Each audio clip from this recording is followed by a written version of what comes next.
Epístola de Paulo aos Gálatas.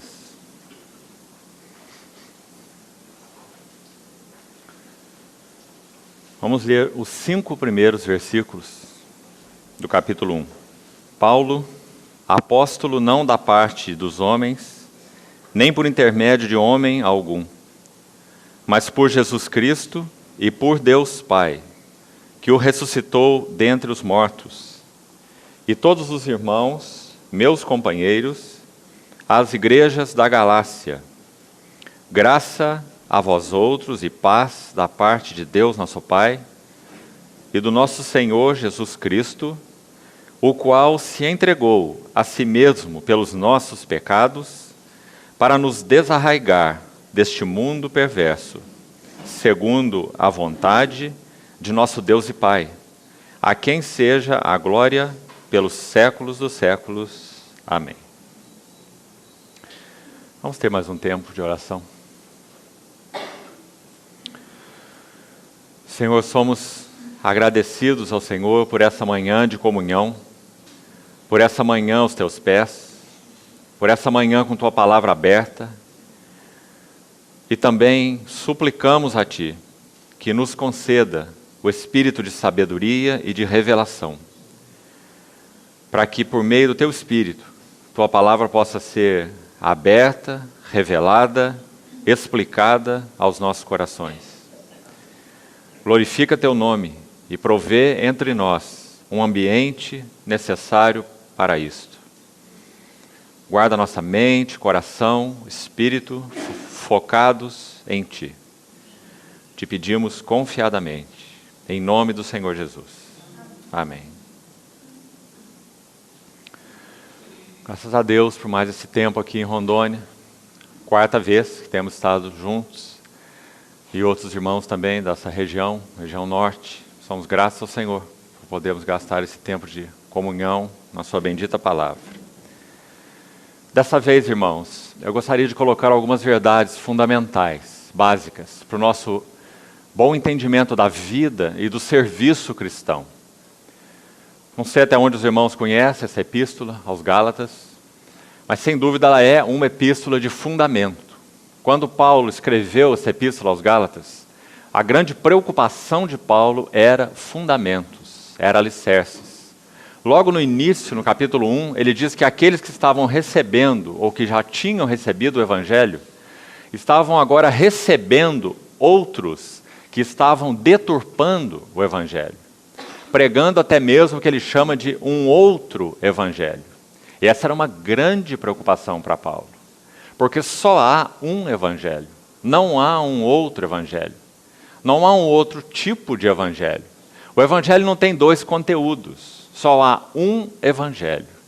Nesse aspecto, nós realmente precisamos ser integrais na nossa compreensão da revelação de Deus pelo evangelho.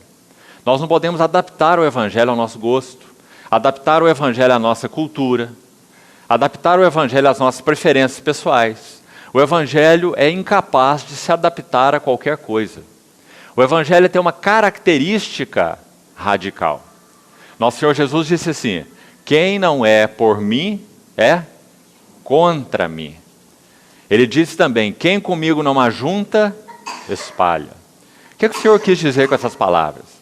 Sem dúvida, ele está falando da radicalidade do Evangelho. Por isso, irmãos, louvado seja o Senhor. Nós que cremos no Senhor Jesus, nós somos um povo que teve colocado o machado na raiz da árvore. Nós não podemos cochear entre 2 pensamentos.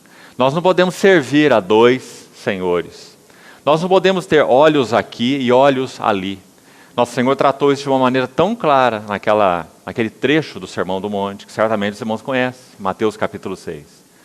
Não acumuleis tesouros para vós outros sobre a terra, acumulai para vós outros tesouros no céu.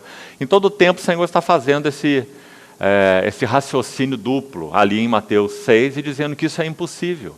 Não podeis servir a Deus e as riquezas, isso não é ser radical. Ou seremos servos de um, ou seremos servos de outro. Não dá para dizer que somos servos de Deus e amamos o dinheiro, por exemplo. Então, quando Paulo escreveu aos Gálatas, esse mesmo espírito está no apóstolo Paulo. usa essa palavra deliberadamente, radicalidade do Evangelho. Paulo viu que aquelas pessoas que haviam recebido o Evangelho de uma forma tão maravilhosa. Ele chega a descrever no capítulo 3, que quando ele pregou para os Gálatas, Cristo foi exposto aos olhos deles. Cristo foi exposto como crucificado. O que ele quis dizer é, quando nós entramos aí na Galácia e pregamos o Evangelho onde não havia nada, só havia trevas, pagãos, aqueles que não conheciam o Senhor, Paulo disse que eles viram a Cristo de uma maneira tão linda, tão clara, que eles ficaram, por Cristo, inicialmente, fascinados, foram ganhos.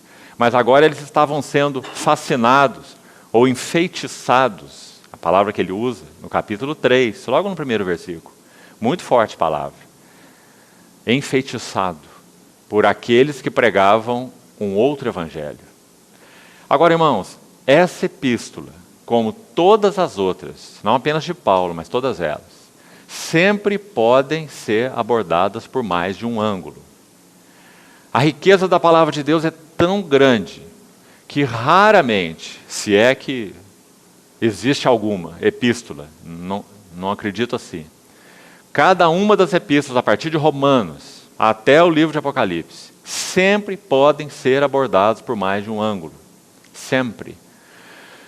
Nós vamos, com a ajuda do Senhor, nesses 3 tempos que teremos juntos, iniciando agora, abordar essa epístola possivelmente por 2 ângulos. Um dos ângulos já vamos expor nessa manhã. E ver, então, entender um pouco por que nós estamos dizendo que essa é uma epístola de fundamentos.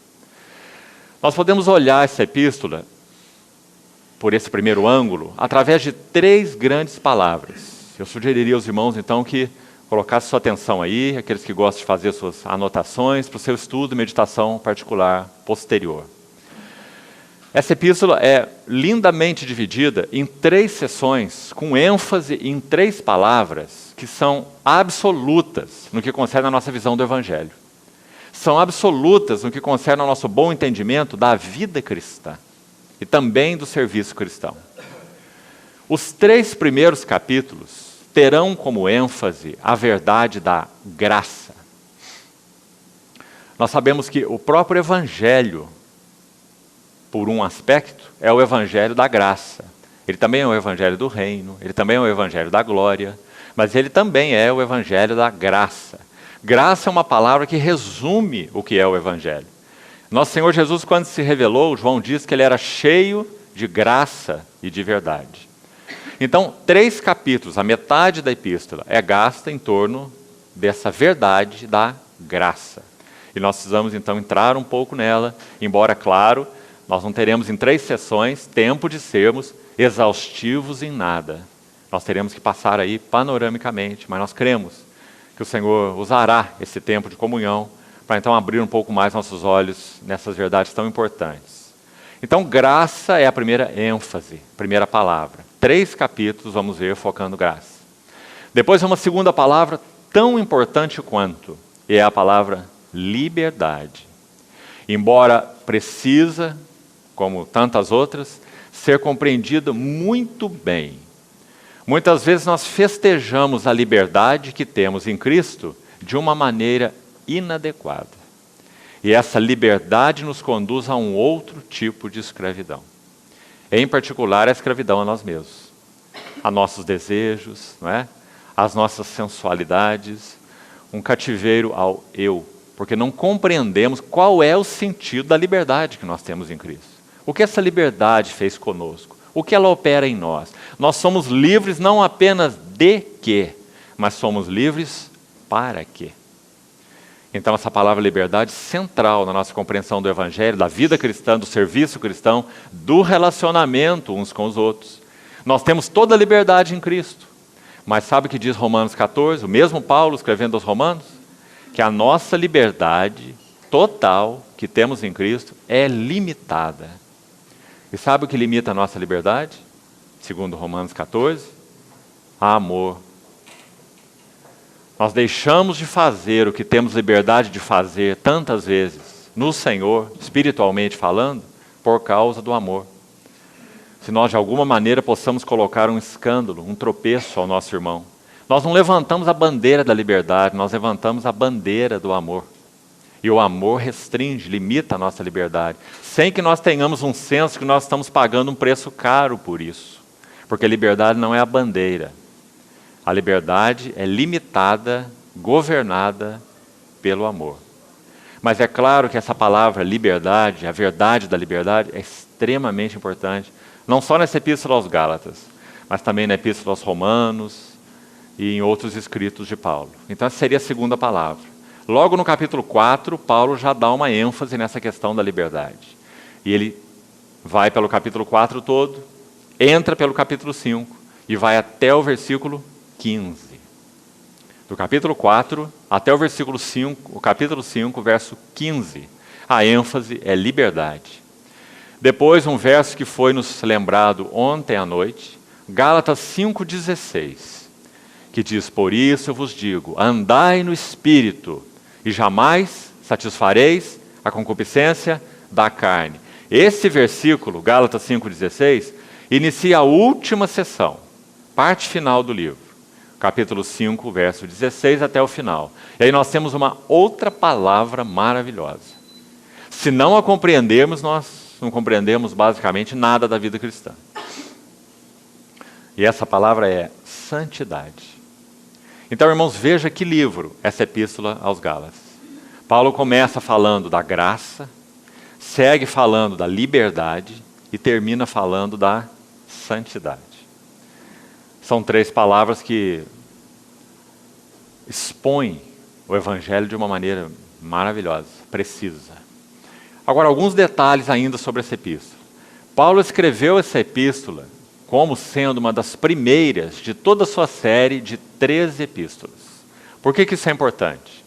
Alguém já sugeriu uma divisão das epístolas de Paulo de uma maneira muito bonita. E você que gosta de estudar as Escrituras, quero então sugeri-la para você. Um homem de Deus chamado William Graham Scroggie, ele sugeriu dividir as 13 epístolas de Paulo da seguinte maneira, começando com a sequência das estações do ano.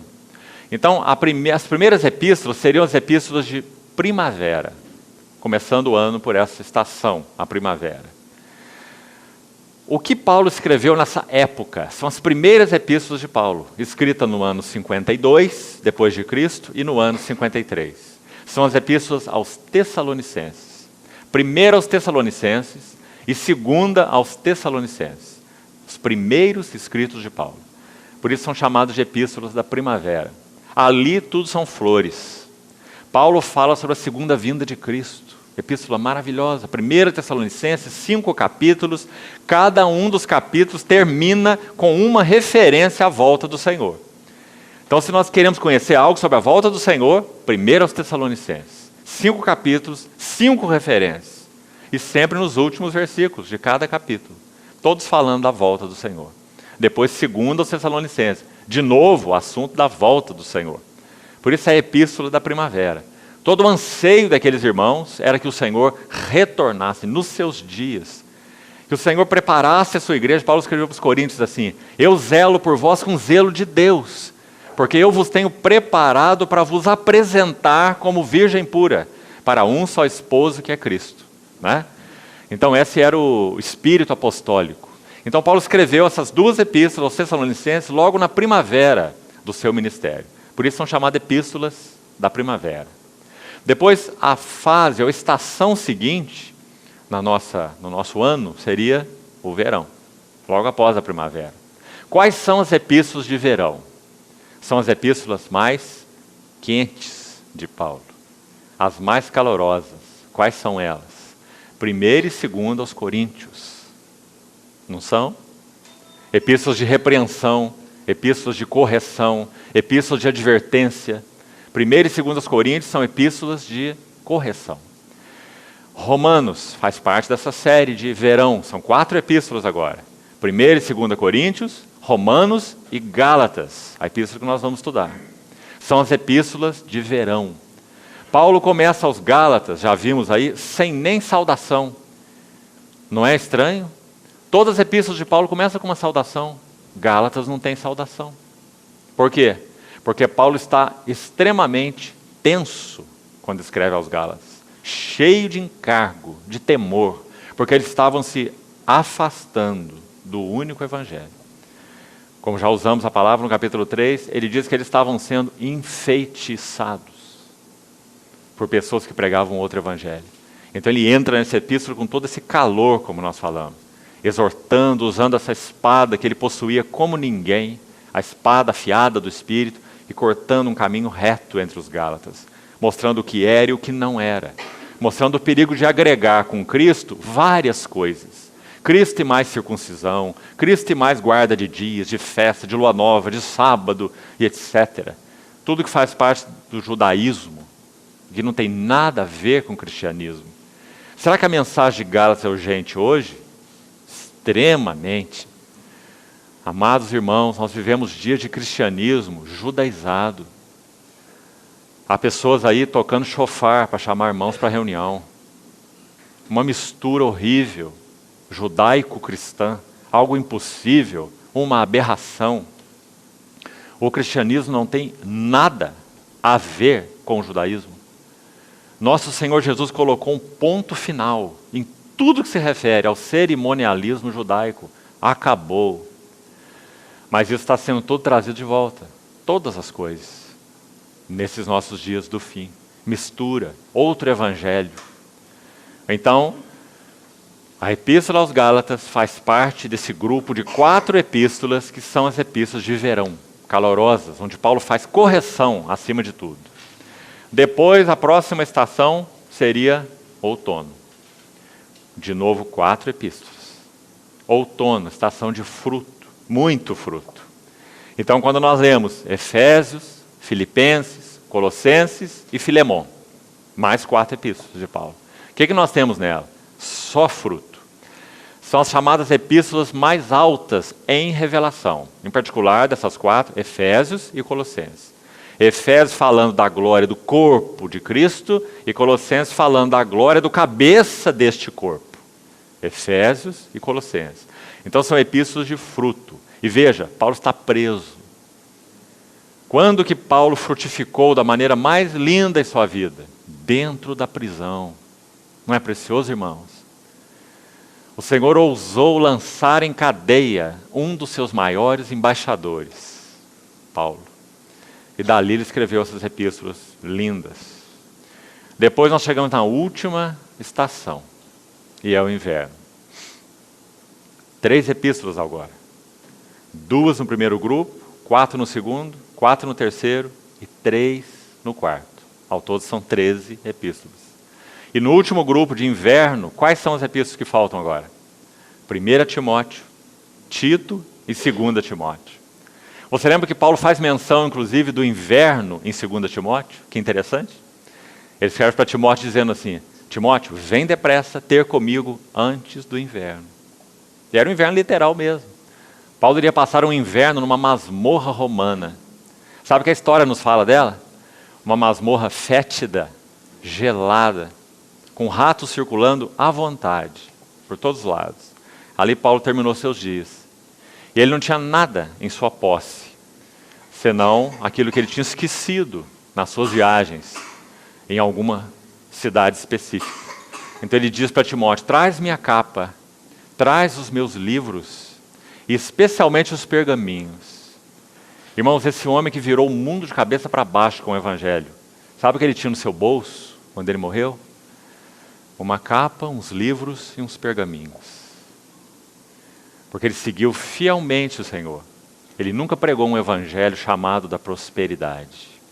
Mas ele seguiu fielmente o Senhor e conhecia o que era o evangelho. Então ele diz para Timóteo, venha antes do inverno e traga-se minha capa e meus livros. Então essas 3 últimas epístolas são as epístolas de inverno, quando Paulo já está tão maduro. E agora ele é Paulo o velho, e escreve de uma maneira tão bonita para Timóteo, que é Timóteo o jovem. Tinha tanto para aprender, tantas batalhas para lutar. Ele vai dizer para Timóteo, eu já completei minha carreira, eu já guardei a fé. Ele está dizendo agora, revista-se, Timóteo, dessa sã doutrina e combata como um bom soldado de Cristo Jesus. Nenhum soldado em serviço se envolve com negócios dessa vida. Seu objetivo é focado, é satisfazer aquele que o arregimentou. São palavras lindas, irmãos. 2 Timóteo, a última epístola de Paulo. Ele está dizendo de uma maneira tão maravilhosa que o coração dele foi totalmente conquistado pelo Senhor Jesus. Ele já tinha dito isso lá atrás em Filipenses. Eu prossigo para conquistar aquilo para o que também eu fui conquistado por Cristo Jesus. Irmãos, quando nós estudamos os escritos de Paulo, nós precisamos fazer essa primeira pergunta. A revelação do Evangelho, o Senhor Jesus, tem conquistado o nosso coração? Ou ele é para nós um motivo de reunião de domingo?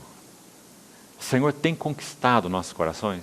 Nós temos vivido dele, temos vivido com ele, temos vivido para ele, temos habitado nele, temos conhecido o que significa isso, temos aprendido nas palavras de Gálatas que ele vive em nós. Não vivo eu, mas Cristo vive em mim. Sabe um dos erros que nós fazemos? Quando olhamos para os escritos de Paulo, em particular, nós importamos as palavras deles para nós. É ele que está dizendo assim, não vivo eu, mas Cristo vive em mim. Aí nós tiramos esse versículo da Bíblia e recitamos. Não vivo eu, mas Cristo vive em mim. Mas nossa vida prova o contrário. Nós teríamos que dizer, não vive Cristo, mas eu vivo em mim, e para mim, e de mim, e por mim. Não é? Então isso não é algo automático. Cristo viver em nós não é algo automático. Ser regenerado, nascer de novo por obra do Espírito Santo é algo automático. Quando nós cremos no Senhor Jesus, nós nascemos de novo. O Senhor vem morar em nós. Mas Cristo viver em nós não é algo automático. Ter a vida de Cristo é algo automático. Mas viver a vida de Cristo não é algo automático. Veja a diferença entre essas duas coisas. Se fosse, o Senhor não precisaria dizer assim, morem em mim, habitem em mim, e eu habitarei em vós. Vocês de vocês mesmos nada podem fazer, mas habitai em mim. Quem habita em mim dá muito fruto. Não é? Então não vamos nos enganar, irmãos. Não vamos nos enganar com esses assuntos. A vida cristã não é automática. A graça de Deus nos buscou um dia, e isso foi automático. Nós éramos trevas, Ele nos fez luz. Nós éramos perdidos, Ele nos achou. Nós não tínhamos pai, espiritualmente falando, não é? Nós éramos desfiliados. Mas o Espírito Santo veio morar em nós, nos levou a conhecer o Pai, a orar, Abba, Pai. O Espírito testifica com o nosso Espírito que somos filhos. Tudo isso é verdade. Mas isso não significa viver a vida de Cristo. Para viver a vida de Cristo, nós vamos ver como a Epístola de Gálatas nos ensina, precisamos mais do que a vida de Cristo em nós. Nós precisamos que Cristo seja formado em nós. Gálatas 4:19. Cristo formado em vós. Então, vamos abordar essa epístola por esse primeiro ângulo. Graça, liberdade e santidade. Agora, vamos ver juntos, nessa primeira sessão, quais são, abra aí de novo, por favor, o primeiro capítulo, quais são alguns dos lugares onde a palavra graça está mencionada, nesses 3 capítulos. E qual é o contexto e que relação que Paulo faz com a graça aqui. E vamos ver como é maravilhosa essa graça. Você sabe que tem um autor de hinos do passado que escreveu um hino com esse nome, não é? Maravilhosa graça. Porque ela assim é. Veja logo no início, no versículo 3, essa palavra que Paulo usa e que nós tantas vezes a usamos de forma mecânica, né? Graça. E ele usa graça e paz. Veja no versículo 3. Graça a vós outros e paz, da parte de Deus nosso Pai e do Senhor Jesus Cristo. Em que contexto graça é usada e explicada aqui, nessa primeira menção? Verso 4. Veja. O qual se entregou a si mesmo pelos nossos pecados. Graça a vós outros e paz da parte de Deus nosso Pai e do Senhor Jesus Cristo, o qual se entregou a si mesmo pelos nossos pecados. Primeira parte do versículo 4. Vamos falar rapidamente sobre ela e com a ajuda do Senhor vamos apreciar isso juntos.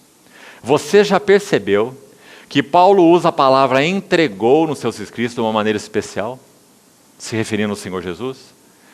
Me permito citar 2 exemplos para isso ficar claro. Olhe o último versículo do capítulo 4 de Romanos. Romanos 4, 25. Olha como ele termina. É o grande capítulo sobre a justificação, quando Paulo fala de Abraão, que foi justificado pela fé, um lindo capítulo, e diz que essa mesma justiça será imputada àqueles que creem no Senhor Jesus, né?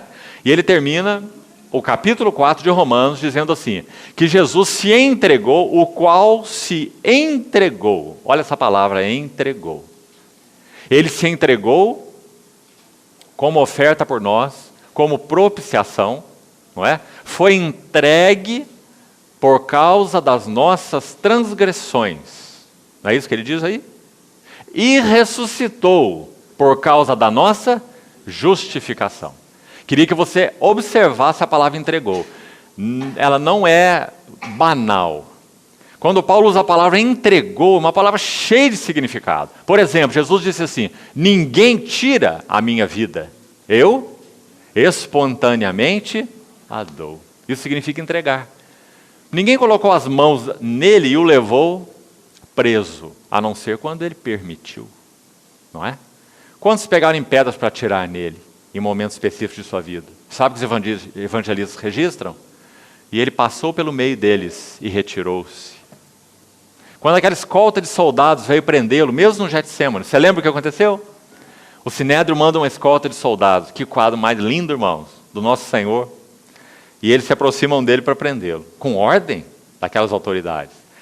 Ele era um homem comum, eles não conheciam, não é? Então, o Senhor Jesus se adianta aos seus discípulos, veja que maravilhoso, porque ele é o bom pastor, e o bom pastor dá a vida pelas suas ovelhas. Então, quando aquela escolta veio, o grupo estava ali, no Getsemane, então nosso Senhor Jesus se adianta para proteger as suas ovelhas. E pergunta assim a eles, a quem buscais? E eles respondem, a Jesus o Nazareno. E ele diz, eu sou. Eu sou. E quando ele diz eu sou, lembra que o Senhor disse a Moisés? Eu sou o que eu sou. E ali estava ele mesmo, o Deus eterno, encarnado, o Senhor Jesus. Quando ele diz eu sou, João diz assim, e os guardas recuaram e caíram por terra. Ele nem tocou neles, ele só disse eu sou.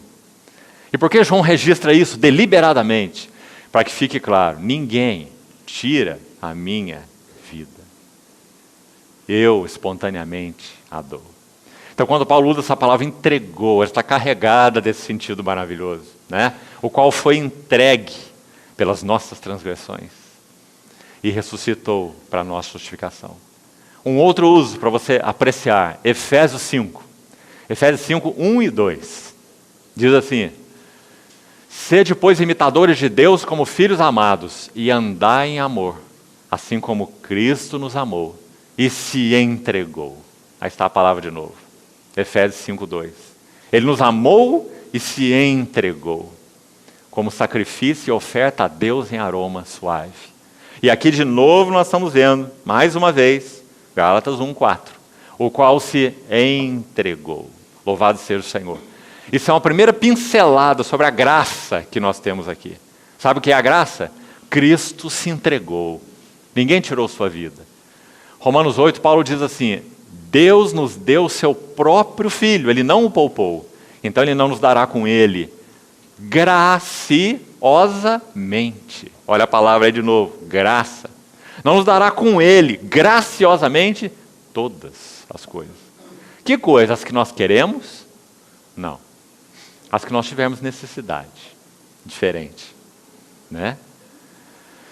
Então, na primeira menção da palavra graça, esse sentido lindo já é aberto aí. Nosso Senhor se entregou. Ele nos amou. Ele se entregou. Ninguém tirou sua vida. Ele a deu espontaneamente. Ele nos tomou para Ele. Ele nos colocou nele. Ele se aliou conosco de uma maneira irrevogável. Quando Ele se entregou, Ele produziu uma salvação para nós que não nos deixa pendurados em um fio de barbante. Como que acordando no céu e depois dormindo no inferno. Compreende o que eu quero dizer, irmãos? Não estamos pendurados por fio nenhum. Nós fomos salvos pela graça, por aquele que se entregou por nós. Agora, sabe o que mais Paulo faz nesse versículo? Ele vai mostrar o que essa entrega significou, de uma maneira muito bonita. Vamos olhar aí. Ele se entregou pelos nossos pecados, vírgula. E agora vem a outra metade do verso. Preste atenção nela. Para nos desarraigar deste mundo perverso, segundo a vontade do nosso Deus e Pai. Sabe o que significa a vontade do nosso Deus e Pai? Significa que Ele faz o que Ele quer fazer. E não há nada que possa interpor no seu caminho. Sabe o que Paulo disse escrevendo para Timóteo, 2 Timóteo capítulo 1? Que o Senhor Jesus, que Deus, nos salvou conforme sua própria determinação e graça. Irmão, quando nós adoramos o Senhor, nós pensamos nele assim, que Ele foi e é um Salvador determinado, que o que Ele determinou ninguém o dissuadiria, nem de uma maneira frontal, nem de uma maneira sutil. Alguns tentaram dissuadi-lo de uma maneira frontal, exterminando com ele, como se fosse um homem qualquer, a hora que eles quisessem. E nunca puderam fazer isso. Ou se tentaram dissuadi-lo de uma maneira sutil. Por exemplo, Pedro, quando, como que coloca o braço ali no ombro do Senhor, lá no Monte da Transfiguração, você se lembra, não é? Antes de Jesus ser transfigurado. Chama Jesus para um canto e diz assim: mestre, tem compaixão de ti. Não vá à cruz, essas coisas não vão te suceder assim não. Tem compaixão de ti. E o Senhor olha para Pedro e diz assim: arreda-te de mim, Satanás. Ele viu que por trás de um amado discípulo havia uma mente estranha à cruz, uma mente estranha aos propósitos de Deus, não é? Porque Ele nos salvou conforme sua determinação. 7 vezes no Evangelho de Lucas, que lindo! A partir do capítulo 9, 7 vezes, você vai encontrar menção de Jesus indo a Jerusalém de forma determinada. Não é maravilhoso? 7. Plenitude. 7 vezes é mencionado Jesus indo determinadamente para Jerusalém. A primeira menção, logo no capítulo 9 de Lucas, diz assim: Ele manifestava no seu semblante uma intrépida, olha a palavra, intrépida, resoluta definição, convicção de ir para Jerusalém. E por quê? Porque Deus nos salvou conforme sua determinação e graça. Então Paulo vai dizer: Ele se entregou pelos nossos pecados para nos desarraigar desse mundo perverso, já vamos comentar isso, segundo a vontade do nosso Deus. Vontade do nosso Deus. Nós fomos salvos por causa da vontade do nosso Deus. Nossa salvação, a graça, sim, é um mistério para nós. Nosso Senhor, orando sobre isso, diz assim: graças te dou, ó Pai, porque ocultaste essas coisas de sábios e entendidos, segundo o mundo, mas revelaste a pequeninos. E nosso Senhor Jesus não dá explicação nenhuma, senão a vontade de Deus, de novo. Ele diz assim: sim, Pai. Aqueles que conhecem o Evangelho, que viram o Senhor Jesus, que obtiveram essa revelação, é porque assim foi do teu agrado. Lembra-se? Mateus 11. Né? Louvado seja o Senhor. Assim nós fomos salvos. Agora, salvos, aqui nesse versículo, do quê? No texto específico, fomos salvos de muitas coisas. Mas aqui nesse primeiro contexto, né, como estamos falando, da graça, fomos salvos do quê? Olha que frase maravilhosa. Desarraigar deste mundo perverso. E aí, para podermos avançar, vamos olhar uma figura da Bíblia. Talvez seja a maneira mais bonita de entendermos o sentido de desarraigar deste mundo perverso. Povo de Deus saindo do Egito, passando pelo mar, entrando no deserto. Muito claro para nós, na tipologia bíblica, que o Egito é uma figura do mundo. Faraó é uma figura do maligno. O que João diz? Porque o mundo jaz no maligno. Então ali estava o Egito e Faraó, o mundo e o maligno. Quando o povo de Deus celebrou a Páscoa, o sangue foi aspergido ainda dentro do Egito, passado nas portas, saíram naquela noite mesmo, aprontados para aquela jornada, e passaram o Mar Vermelho. O que aconteceu? As hostes de Faraó perseguiram o povo. O que o Novo Testamento tem para nos dizer isso? Efésios 6 diz assim: nossa luta não é contra carne e sangue, mas contra principados e potestades, contra as hostes espirituais do mal nas regiões celestes. Você vê a figura clara? Então aquelas hostes de Faraó perseguiram o povo. Hostes espirituais do mal, na linguagem do Novo Testamento. Quando o povo de Deus passou pelo mar, o mar é aberto, Coríntios 10 vai interpretar. Vai dizer assim: todos estiveram debaixo da nuvem e todos passaram pelo mar e foram batizados. Veja que lindo. Paulo está interpretando o Velho Testamento como um fariseu que ele era. Conhecia tantas essas figuras, mas agora tudo vem à luz para ele, né? Então ele diz: eles passaram pelo mar e foram batizados em nome de Moisés, ou com respeito a Moisés. Que interessante. O Senhor Jesus não tinha se revelado ainda, né? Então eles foram batizados em nome de Moisés. E o que aconteceu com aquelas hostes? Todas aquelas hostes pereceram naquele mar. Isso é o que significa desarraigar deste mundo perverso. Significa que quando Deus nos colocou em Cristo, preste atenção, nós não estamos mais em um ambiente do mundo e nem estamos mais debaixo do juízo do mundo. Nem estamos mais no ambiente do mundo e nem no juízo do mundo. Irmãos, temos compreendido isso em nossa vida cristã? O que é não estar mais no ambiente do mundo? É que nós agora podemos morar em outro, podemos respirar outra atmosfera, podemos viver de Cristo, porque Cristo vive em nós. Podemos morar nele e ele morar em nós. É uma outra atmosfera. Podemos beber das suas águas, conhecer sua palavra, ter comunhão com ele pelo seu Espírito. Nós não tínhamos nada disso. Mas agora ele nos deu uma outra atmosfera. Qual era a atmosfera que nós vivíamos? Segundo esse texto que estamos estudando, versículo 4. Mundo. O que nós tínhamos no mundo? Em primeiro lugar, João vai dizer que o mundo tem um príncipe. Segundo João, o mundo é um sistema ordenado, organizado e que tem um cabeça, o inimigo.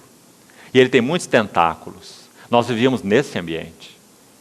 Nós achávamos que éramos livres e éramos escravos. Nós achávamos que poderíamos fazer a nossa vontade, mas nós fazíamos era a vontade de outro. Nós éramos governados pelo Espírito que atua nos filhos da desobediência, né? E achando que éramos livres. Então nós estávamos nesse ambiente. Agora, há mais, a coisa pior que isso. Esse ambiente, segundo a Bíblia, é um ambiente que, quando o Senhor Jesus morreu, recebeu juízo. Então, todo o juízo de Deus em Cristo já caiu sobre esse ambiente. E quando o Senhor Jesus voltar, vai ser plenamente manifesto esse juízo. Sabe o que a Bíblia diz no livro de Apocalipse? Irmãos, nós precisamos, pelo Espírito Santo, sair do berço esplêndido do cristianismo e acordarmos. Sabe o que Apocalipse fala quando nosso Senhor Jesus voltar? O que vai acontecer? Que os ricos, os poderosos, aqueles que viveram para si mesmos, amando esse mundo, eles vão dizer aos rochedos: caí sobre nós. Eles vão dizer aos montes: desabem sobre nós e nos escondam da face daquele que se assenta no trono. Vocês vão já pensar nessa cena de horror, de terror? Você acha que isso é figurado no Apocalipse? Ah, irmão, acorde, porque não é. Quando nosso Senhor Jesus se revelar, aqueles que amaram o mundo vão pedir aos rochedos que o cubram da sua face gloriosa. Louvado seja o Senhor. Nós fomos desarraigados deste mundo perverso. Nós estamos num ambiente que já foi julgado pelo nosso Senhor. Nós já passamos da morte para a vida. Que o Senhor nos ajude a vivermos como aqueles que foram desarraigados. A própria figura do desarraigar é linda, não é? Paulo fala de desarraigar em Gálatas e Paulo fala de arraigar em Colossenses. Em Gálatas ele diz: fomos desarraigados, arrancados com as raízes deste mundo perverso. Você está lendo aí. Sabe o que ele fala em Colossenses 2? Colossenses 2, 6 e 7. Assim como recebestes a Cristo Jesus o Senhor, assim andai nele. Nós já recebemos, agora tem algo para nós fazermos. Andai nele. Nele, qual é a palavra agora? Arraigados. Nele arraigados, edificados e confirmados na fé, crescendo em ações de graça. Não é lindo? Desarraigados deste mundo perverso, arraigados em Cristo Jesus. Agora andem nele, é a palavra de Paulo, andem nele.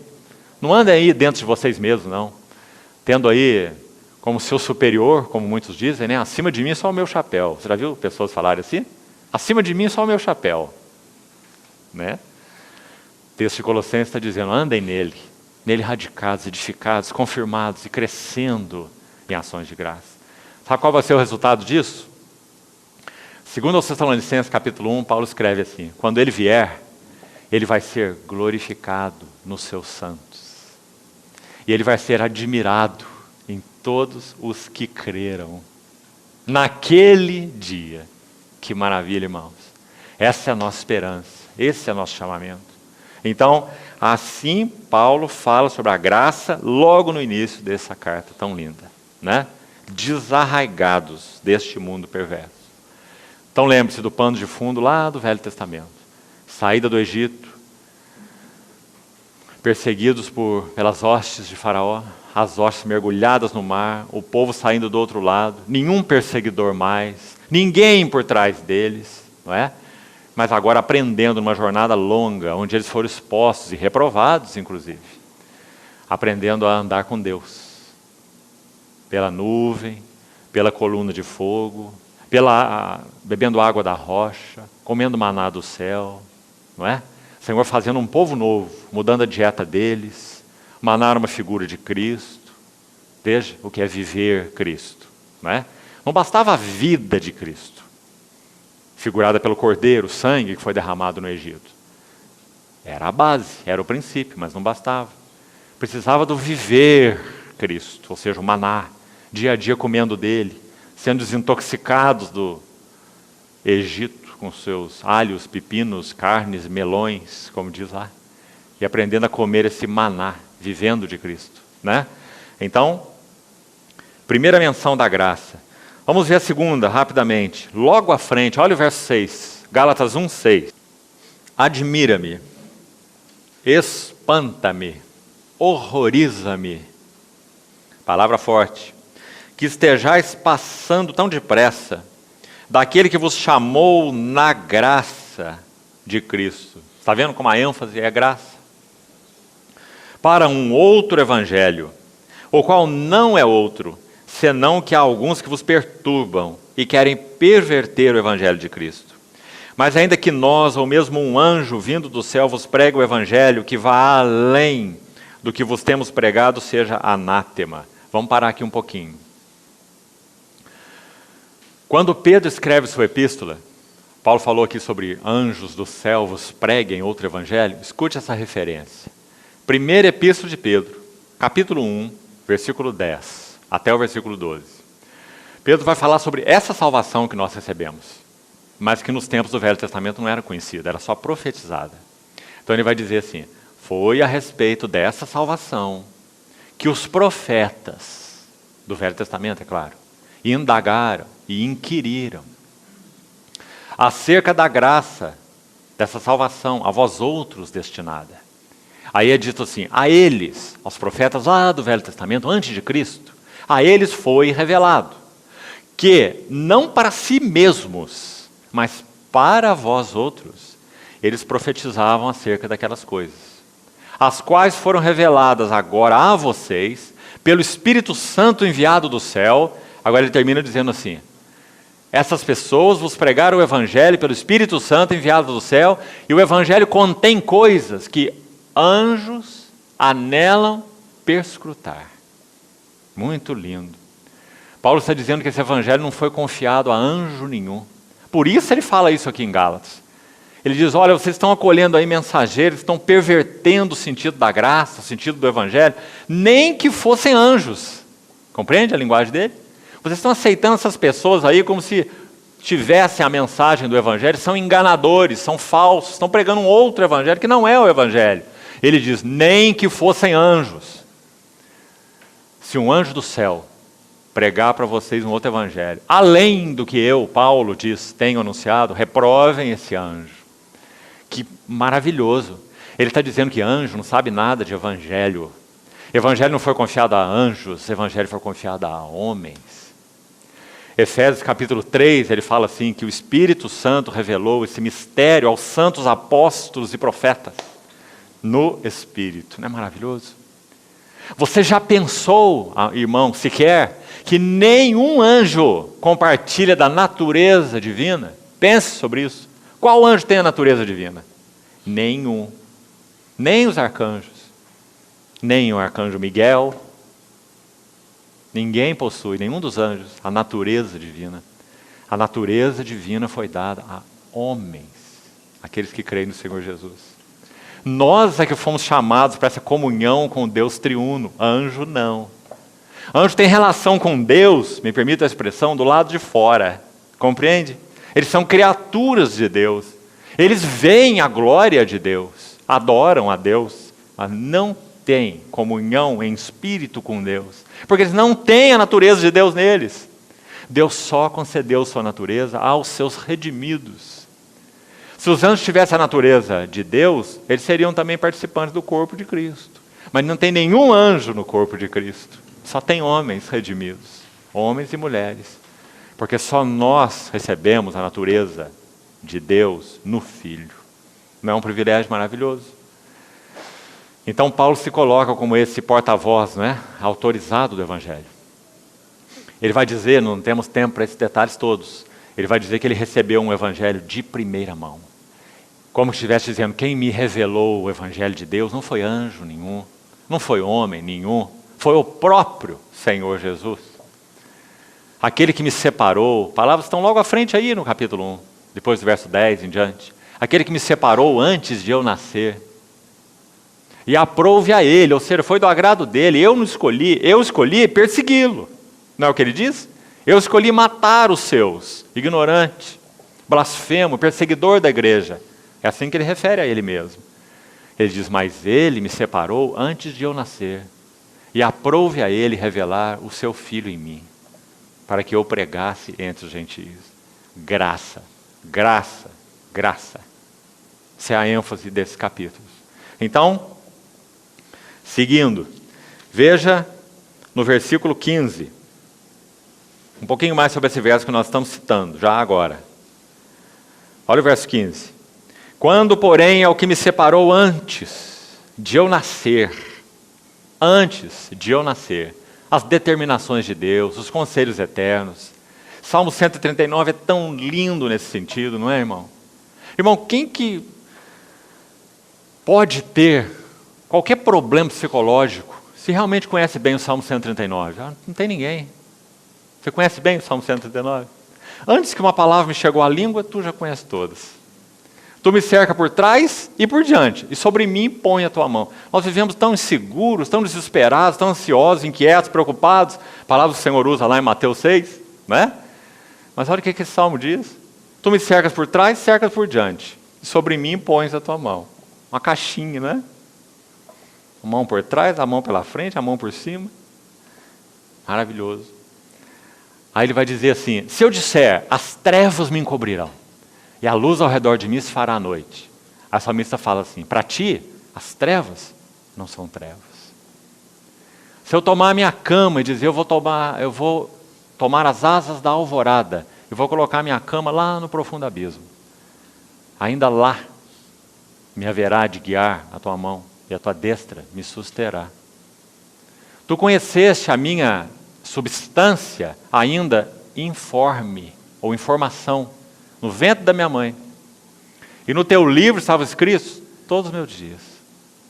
Todos escritos e determinados quando nenhum deles havia ainda.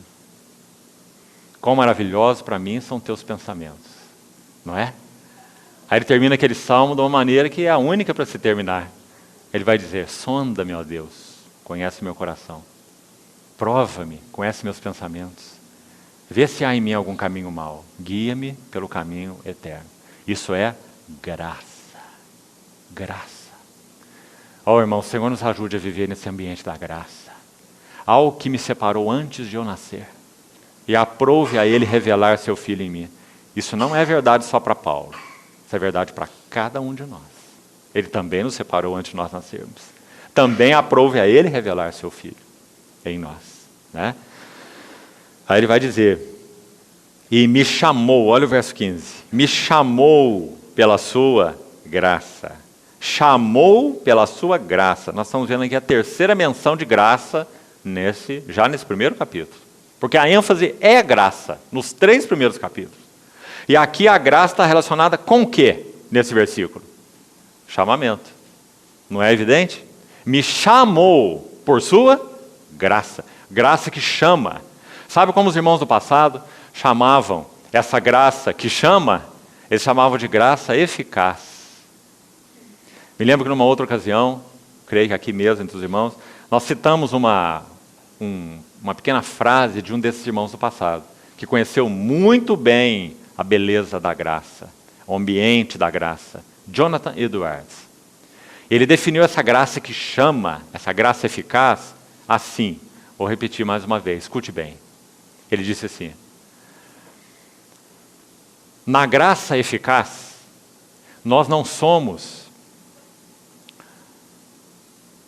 meramente passivos. Na graça eficaz, nós não somos meramente passivos.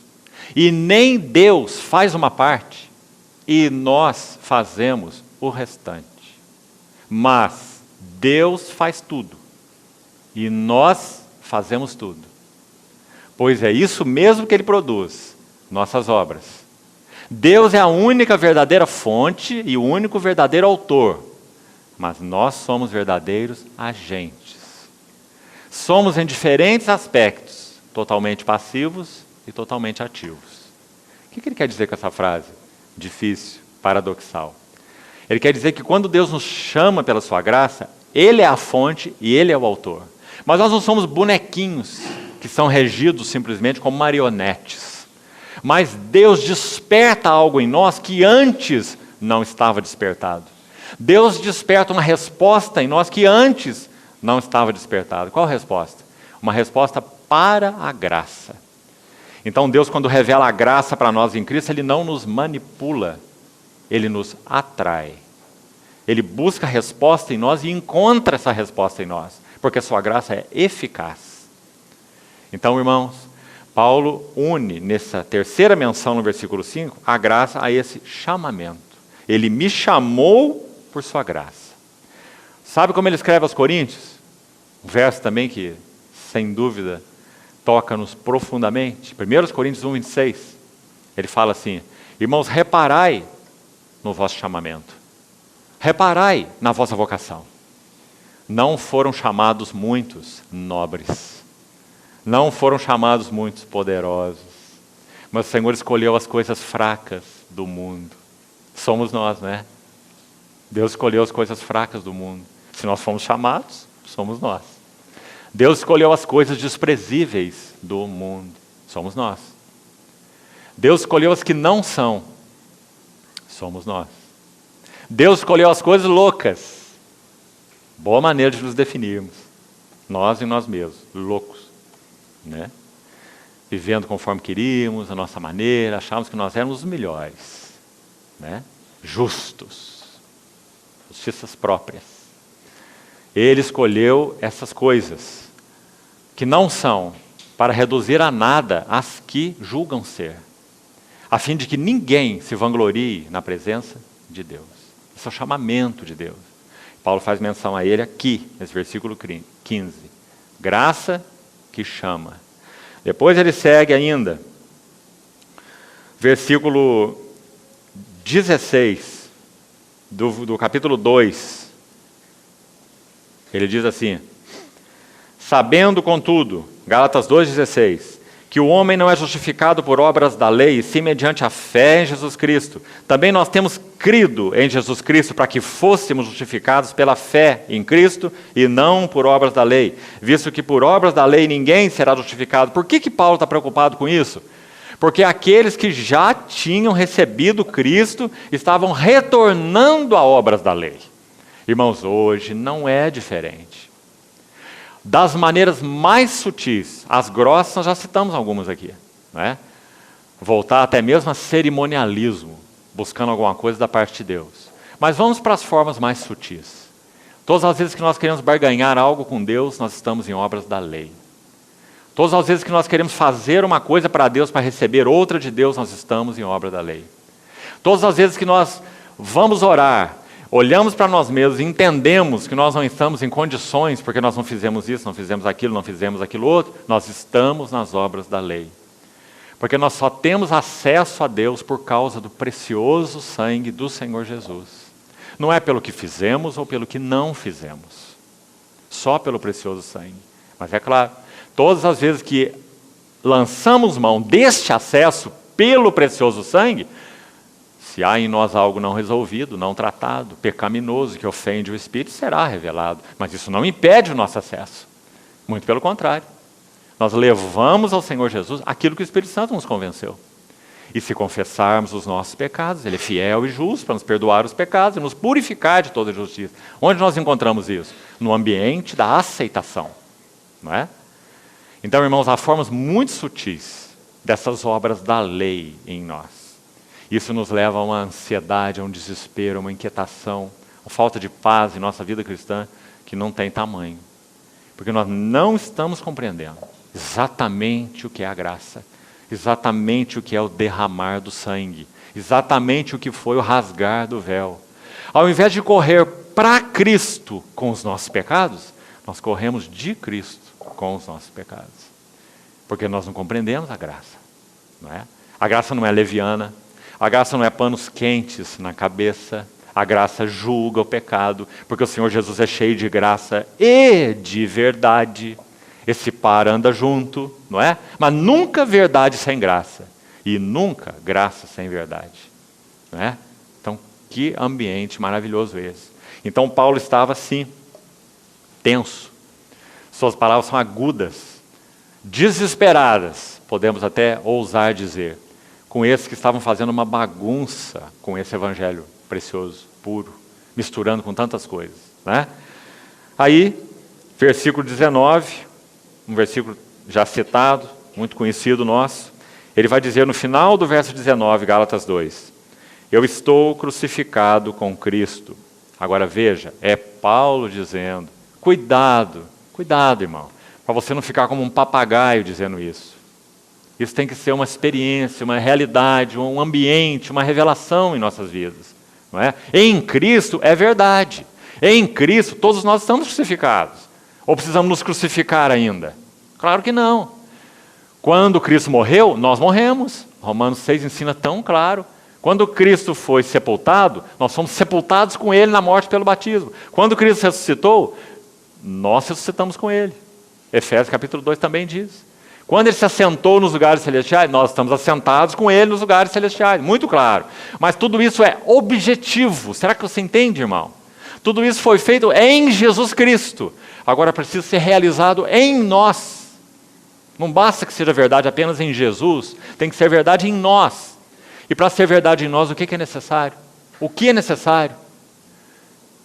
Revelação do Espírito Santo. O que o Espírito Santo vai fazer dentro de nós, quando ele foi derramado? Trazer tudo que é de Cristo e aplicar a nós. O Espírito Santo é o aplicador, é o realizador, é o tradutor das verdades que são em Cristo para dentro de nós. Por isso ele veio morar. Será que está claro isso para nós? Ele é o Espírito da realidade. Não foi assim que o Senhor o chamou? Ele vos guiará a toda realidade, verdade. Ele vos ensinará todas as coisas. Ele é o Espírito de sabedoria e revelação. Não é precioso? Então, irmão, quanta mornidão, quanta apatia existe em nossa vida cristã, porque nós ficamos apenas com esse aspecto da verdade. Eu estou em Jesus, eu estou salvo, eu estou livre da ira vindoura, eu estou livre da condenação. Amém, isso é verdade. Mas e agora? E a qualidade de vida que temos vivido? Cristo vive em nós, Cristo está sendo formado em nós, nossa mente é a mente de Cristo? Ou nós somos cristãos com mente velha? O que mais existe é cristão com mente velha. Porque cristãos não deveriam ter mentes velhas. Cristãos não deveriam ter mentes impuras. Cristãos não deveriam ter mentes ansiosas, inquietas, preocupadas, inseguras. Não deveriam. Mas por que tem? Porque aquilo que é verdade em Cristo não está sendo verdade em nós. Não é? Por quê? O tradutor já mora em nós. O Espírito da verdade. Então o que nos falta? Andai no Espírito. Permanecei em mim, e eu permanecerei em vós. Aprendemos a viver nesse ambiente, irmãos. Foi o que a graça abriu para nós. O Evangelho não é um conjunto de doutrinas, irmãos. Não é um compêndio de teologia. É uma pessoa. Uma pessoa tal que nos convidou para morar nela. Mora em mim e eu morarei em vocês. Como um ramo na videira. Ora, onde nós temos morado? Que ar nós temos respirado? Então ele vai dizer, estou crucificado com Cristo, logo, já não sou eu quem vive, mas Cristo vive em mim. Observe esse e esse viver que agora eu tenho na carne. Ele tem, será que nós temos também? Será que isso é verdade para nós? Para ele era. Esse viver que eu tenho na carne, eu vivo pela fé do Filho de Deus, que me amou e a si mesmo olha a palavrinha que nós já estudamos lá no início, entregou. Olha que linda ela é. Vê como ela é específica? Ele se entregou por mim. E o que ele diz no 21? Olha com atenção. Não anulo a graça. Quarta vez que a graça é mencionada. Estamos vendo, né? E agora, a graça aqui está em que contexto? Você viu que cada menção tem um contexto próprio e que vai nos ensinar uma verdade específica. A graça aqui, no verso 21, Gálatas 2, 21, é a graça de viver da fé do Filho de Deus. Não é maravilhoso? A graça de viver pela fé do Filho de Deus. Essa graça nos foi dada. Agora, irmão, vamos fazer uma pergunta. Não tem nada de teórico aqui, tudo de muito prático. Qual foi a fé de Jesus? A fé de Jesus foi plena, não é? Absoluta. Ele viveu do Pai, pelo Pai, no Pai. Essa foi a fé de Jesus. Ou você acha que Jesus não teve fé? Alguns acham que Jesus não precisava de fé, não é? Ele foi um super-homem, o verbo encarnado, super-homem. Jesus não foi super-homem. Hebreus diz que ele foi em todas as coisas semelhante a nós, mas sem pecado. Fraco, sedento, cansado, não é? Exausto muitas vezes, com fome, não é? Então qual foi a fé do Filho de Deus? Foi a fé que o verbo encarnado, o homem Jesus, o Jesus de Nazaré, viveu de uma maneira plena, retilínea com o Pai. Quando ele morreu e nos incluiu nele, essa fé nos foi dada. E agora nós podemos viver pela fé do Filho de Deus, mas não é automático. Precisamos desenvolver agora essa vida da fé. Lembra que os discípulos oraram assim, Senhor, aumenta-nos a fé. O que é fé, estritamente falando? Fé é isto. União com Cristo. Esse verbo crer, na língua original, significa unir-se. Unir-se. Quando nós falamos, eu creio no Senhor Jesus, eu estou dizendo exatamente isso. Antes dele era ele, eu era eu. Agora eu creio no Senhor Jesus. Nossa vida está unida a ele. Não é? Fé é união. Então ele diz, vivo da fé do Filho de Deus, que me amou e se entregou por mim. Então, vamos ficar até aqui, por agora. Esses 3 primeiros capítulos, ainda há mais referências lindas, né? A verdade da graça, até o final do capítulo 3. Os 3 primeiros capítulos. Na sequência, hoje à noite, nós vamos entrar na segunda palavra. E talvez na terceira, para podermos ainda na última sessão abordarmos o livro de outro ângulo que não esse, graça, liberdade e santidade, se tivermos tempo para isso. Então, vamos pedir ao Senhor, irmãos, que nos ajude a ver com mais clareza o que significa isso que nós cantamos tanto, a maravilhosa graça. A graça que nos separou, a graça que nos chamou, a graça que nos deu a capacidade de viver da fé dele, a mesma fé que ele teve, não é?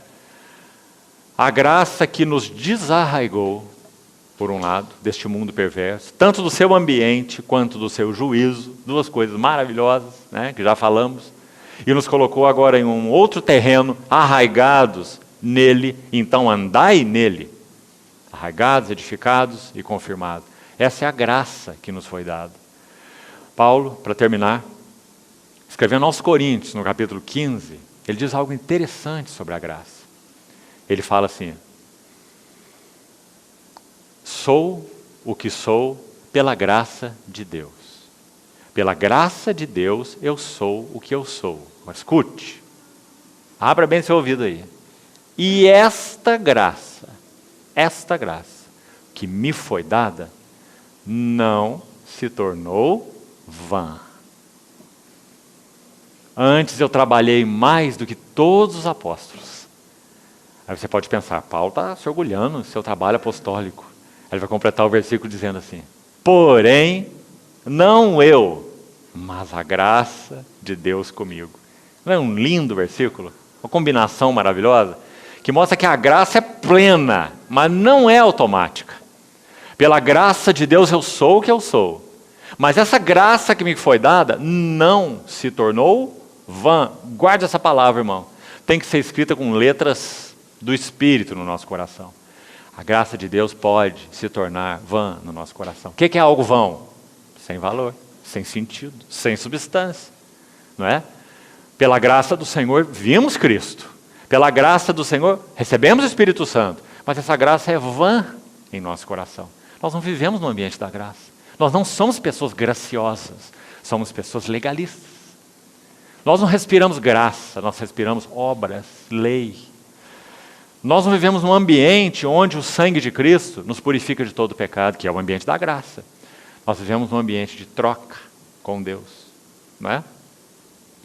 Graça não é um ambiente automático. Graça precisa ser experimentada, desenvolvida, habitar naquele que é a graça. Então a sua graça não se tornou vã. E por que não se tornou vã na vida de Paulo? O que ele fez? Ele vai dizer: trabalhei mais do que todos os apóstolos. Porém não eu, mas a graça. Graça que supre, graça que habilita. Faça uma diferençazinha aqui. Assim terminamos. Escute, faça uma diferença. Graça não nos foi revelada por causa do pecado. Porque graça significa provisão. Nós precisaríamos de graça mesmo que não pecássemos. Simplesmente por sermos criaturas. Graça é provisão. Porque nós pecamos, então a graça também proveu para os nossos pecados. Compreendeu? A graça proveu pelos nossos pecados pelo derramamento do precioso sangue do Senhor Jesus. Mas a graça não provê só isso. A graça provê suprimento que não tem a ver com pecado. Paulo fala assim: eu tive uma experiência na Ásia que eu me desesperei da própria vida. 2 Coríntios capítulo 1, se você quiser conferir. Ela foi tão violenta que nós nos desesperamos da própria vida. Isso é pecado? Paulo tinha pecado? Não. Paulo estava trabalhando e pregando o evangelho. E passou por uma tribulação. Olha a palavra que ele usa. Não quero que ignoreis a natureza da tribulação que nos sobreveio na Ásia. Nos desesperamos da própria vida. Que suprimento ele encontrou? Graça. Não é para pecado, para fraqueza, para tribulação, para pressão. Não é? Então isso é graça, graça. Nós precisaríamos da graça de Deus, mesmo que não tivesse pecado. Viver na graça, crescer na graça, ser supridos pela graça e conhecer essa abundante graça. Então louvado seja o Senhor, irmãos. Nós já estamos nesse ambiente. Vamos respirá-lo. Vamos respirá-lo profundamente. Eu vim para que tenhas vida, e vida em abundância. Não é?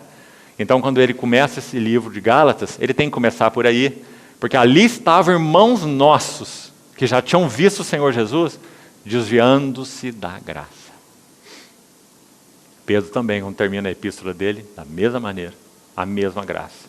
Esta é a genuína graça, porque tem uma graça aí anunciada, não é a genuína. Esta é a genuína graça de Deus, nela estai firmes. Pedro termina assim sua epístola. Você vê? Então, por um lado, vamos olhar aqui a beleza da graça em Cristo que nos foi dada. Por outro lado, vamos olhar aqui, precisamos viver no ambiente da graça, onde nós vamos encontrar toda essa provisão. Seja para pecado, se é o caso, seja para fraquezas. Para nós sermos aquilo que nós nunca conseguiremos ser sem a graça. Nunca vamos ser mansos sem a graça, nunca vamos ser bom marido sem a graça, nunca vamos ser verdadeiros sem a graça, nunca vamos ser nada sem a graça. Mas a graça já nos foi dada. Então vamos respirar a graça. Vamos viver no ambiente da graça. Vamos comer, beber da graça. Porque a graça nos foi dada. A lei foi dada por Moisés, mas a graça e a verdade vieram por meio de Jesus Cristo. Lei foi dada, mas graça veio. Porque a lei é exterior, ela é dada, mas a graça vem, porque a graça é uma pessoa. Louvado seja o Senhor. Vamos orar antes de concluirmos.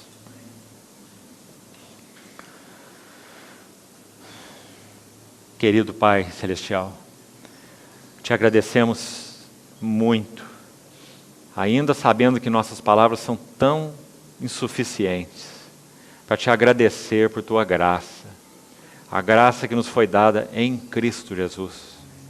Senhor, nós te pedimos que nos ajude a viver no ambiente da graça. Ah, Senhor, nós somos nada em nós mesmos, tu és tudo em ti mesmo. Oh, obrigado, porque o Senhor quis combinar a tua plenitude com o nosso vazio, o teu tudo com o nosso nada. Bendito é teu nome. Ajuda-nos, Senhor. Queremos viver de ti, em ti, para ti e contigo. Vem nos corrigir, Senhor, nossa visão, nossa conduta, nosso entendimento.